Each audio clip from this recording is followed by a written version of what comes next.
Halo teman-teman semua, gimana kabarnya? Kuharap kalian sehat selalu. Kali ini kita akan berbicara tentang kebahagiaan. Ngomong-ngomong tentang kebahagiaan itu berbeda dengan kesenangan teman-teman. Setiap manusia pasti ingin mencapai suatu kebahagiaan dalam hidupnya. Tetapi kebanyakan dari kita salah persepsi dalam menjelaskan antara mana kebahagiaan dan mana kesenangan. Kebahagiaan bersifat kekal dan tidak berwujud teman-teman. Tetapi sebuah kesenangan dia bersifat sementara, tidak abadi, tidak selamanya, dan biasanya berwujud. Makanya kita jangan sampai menjadi orang yang senang hanya karena hal yang sesaat dan menganggap hal kesenangan sesaat itu adalah sebuah kebahagiaan. Karena kesenangan itu bisa kita rasakan dengan indera kita teman-teman. Kita bisa melihatnya, kita bisa memegangnya, kita bisa mendengarkannya, dan bahkan kita bisa memilikinya. Ya, seperti yang sering kita dengar bahwa kesenangan itu ketika kita membeli barang-barang mahal, yang kita sebenarnya tidak perlu atau kita tidak butuh barang mahal tersebut. Kita berfoya-foya, kita berpesta, atau bahkan kita memilih pasangan yang hanya karena materi dan tampang belaka. Kita tidak tahu hatinya, kita tidak tahu karakternya, tetapi karena dia ganteng, karena dia cantik, kita memilihnya. Itulah contoh-contoh kesenangan sesaat teman-teman. Dan untuk mencapai ke level bahagia ini juga tidak mudah teman-teman. Kita harus bisa memisahkan di mana ego dan nafsu kita, dan kita juga bisa memisahkan antara pikiran kita dalam menyikapi suatu hal. Dalai Lama pernah berkata, sumber kebahagiaan bukanlah uang dan kekuatan, tetapi hati yang bersih dan hati yang hangat. Kebahagiaan itu bisa kita temukan dan bisa kita rasakan mulai dari orang-orang sekitar kita.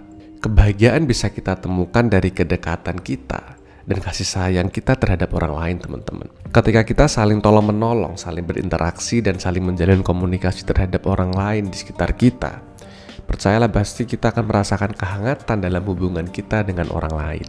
Sama seperti kehidupan bertetangga teman-teman. Ketika kita akrab dan baik dengan tetangga kita, maka lingkungan kita akan terasa lebih aman, lebih tenang, dan lebih hangat. Karena kita mempunyai rasa memiliki satu dengan yang lainnya. Berbeda ketika kita tidak akrab dengan tetangga kita teman-teman. Kita mau keluar saja pasti hawanya males untuk bertegur sapa, dan kita kalau bisa malah menghindar dari tetangga kita. Ketika kita sudah bisa merasakan tumbuh dengan orang-orang yang di sekitar kita, sadar atau tidak, perasaan kita akan mudah lebih peka dalam sesuatu di lingkungan kita, yang kemudian mendorong kita untuk memiliki rasa empati terhadap orang lain. Dengan empati, kita memiliki rasa toleransi lebih banyak terhadap perbedaan dan kondisi orang lain. Dan itu membuat kita menjadi mempunyai rasa untuk terus mendorong kita berbuat lebih baik dan lebih banyak lagi terhadap orang lain. Karena hanya dengan menumbuhkan rasa kasih sayang kita kepada orang lain yang bisa membawa ketenangan dan kebahagiaan yang kita cari. Kemudian setelah rasa empati kita muncul teman-teman, maka setelah itu kita akan naik level dan akan mempunyai rasa belas kasih atau welas kasih, atau dalam bahasa Inggris yang disebut dengan compassion. Di mana dalam pikiran kita mempunyai pikiran yang jernih, kita mempunyai pikiran tanpa kekerasan, dan kita mempunyai pikiran tanpa menyakiti. Karena jika kamu memiliki sifat welas asih yang sejati, maka kamu tidak akan pernah berubah walaupun orang lain menjahatimu atau berlaku buruk terhadap dirimu. Karena kalau kita membahas sifat buruk yang orang lain lakukan kepada kita, maka secara tidak langsung itu akan menghancurkan kesehatan jiwa kita sendiri, yang dimana kita merusak salah satu faktor kebahagiaan yang sudah kita buat, yaitu sifat toleransi dan sifat pemaaf. Aku percaya bahwa setiap makhluk hidup tidak mau mendapatkan sebuah penderitaan dan menginginkan sebuah ketenangan, kedamaian, dan kebahagiaan hidup. Maka sangat penting untuk kita menjaga hubungan baik dengan makhluk sesama, dengan orang lain, baik teman ataupun musuh, baik orang yang menyayangimu atau yang membencimu. Dan itulah semua adalah ciri dari sifat welas asih yang sejati. Sama seperti kita melihat anak kecil yang sedang bermain. Mereka bermain ya bermain aja, Mereka tidak punya pikiran bahwa kamu anaknya orang kaya, kamu anaknya orang miskin, kamu dari agama apa, kamu dari ras apa. Mereka tidak kepikiran seperti itu. Mereka bermain ya bermain aja. Mereka bermain ya dengan penuh kegembiraan, dengan kesenangan mereka, dengan kebahagiaan mereka. Bahkan mereka main dari pagi sampai sore, dia tidak merasakan capek. Karena hati mereka bahagia dengan apa yang mereka lakukan itu semua, teman-teman. Tetapi paradoksnya adalah semakin kita dewasa, semakin mampu kita berpikir dan mampu menganalisa informasi yang masuk ke otak kita. Kita malah justru terkotak-kotakan dengan hal yang membuat kita menjadi sempit hati dan sempit pikiran kita, teman-teman. Dan ketika kita sudah mengkotak-kotakan, maka akan muncul sebuah permasalahan baru antara kita dengan orang lain. Kita juga harus tahu cara menyikapi dan mengambil sudut pandang terhadap sebuah permasalahan. Jika kita menyikapi sebuah permasalahan atau penderitaan sebagai hal yang alami, sebagaimana kita menjadi manusia biasa, kita pasti tahu bahwa manusia pasti mengalami sebuah penderitaan. Manusia pasti akan menemui sebuah masalah. Dan percayalah, ketika kita lolos dari sebuah penderitaan atau masalah tersebut, maka kehidupan kita akan lebih jauh bahagia daripada sebelumnya.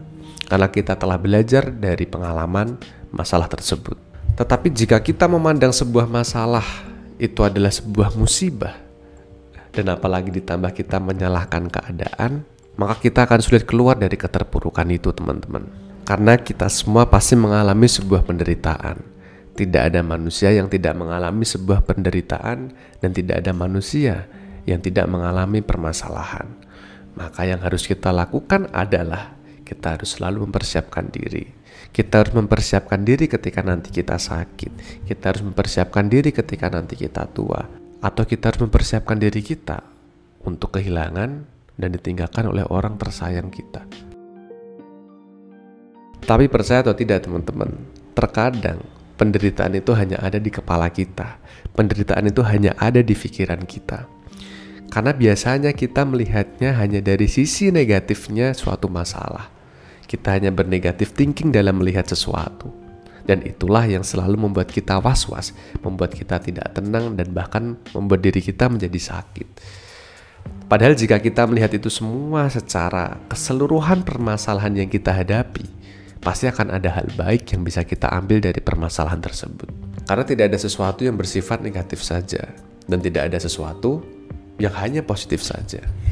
Dan pada akhirnya hanya diri kita yang mampu menemukan titik kebahagiaan yang ada dalam hidup kita. Kita harus bisa menyeimbangkan kesehatan fisik dan kesehatan jiwa kita. Kita harus bisa menyeimbangkan kesehatan jasmani dan kesehatan emosional kita. Dan kita tidak boleh bertindak sesuka hati secara ekstrim dalam hal apapun. Percayalah, ketika kita mampu hidup dan berpikir dengan cara yang seimbang dan netral, maka kamu akan selalu bisa menyikapi suatu masalah dengan pikiran yang terbuka. Karena hanya orang yang berpikiran tertutup yang bisa melakukan hal yang ekstrim atau berlebihan dalam menyikapi sebuah sesuatu. Dan coba mari kita lihat diri kita sendiri. Sudahkah kita merasakan sebuah kebahagiaan? Sudahkah kita merasakan sebuah ketenangan? Atau sudahkah kita dikelilingi oleh orang yang sayang kepada kita? Tanyakan kepada dirimu sendiri, dan jawaban itu ada pada dirimu sendiri. Dan jika belum, tidak apa-apa, tidak ada yang salah dengan itu semua, teman-teman. Maka mulailah dari dirimu sendiri. Mulailah untuk menebar benih kebaikan, benih cinta, menolong sesama, dan memiliki rasa welas asih terhadap sesama makhluk hidup. Cobalah untuk selalu fleksibel ketika menghadapi suatu masalah. Cobalah untuk selalu berpikir positif ketika menghadapi sesuatu. Dan cobalah untuk toleran dan empati terhadap orang lain. Karena suatu saat nanti kamu juga pasti akan mengalami penderitaan atau menemui permasalahan seperti orang-orang yang sedang kamu hadapi. Maka tumbuhkan benih kebaikan itu, sayangilah temanmu, jadikan musuh sebagai kawan, dan jadilah pemaaf. Karena emosi, dendam, dan kemarahan akan merusak dirimu sendiri karena menjadi sebuah penyakit jiwa yang akan merugikan diri kita sendiri. Mungkin sekian saja yang bisa saya sampaikan, teman-teman. Jika kalian suka video ini, subscribe dan like. Dan jika menurut kalian video ini bermanfaat, share ke teman-teman kalian. Semoga kita dari gelap menuju terang. Bye-bye.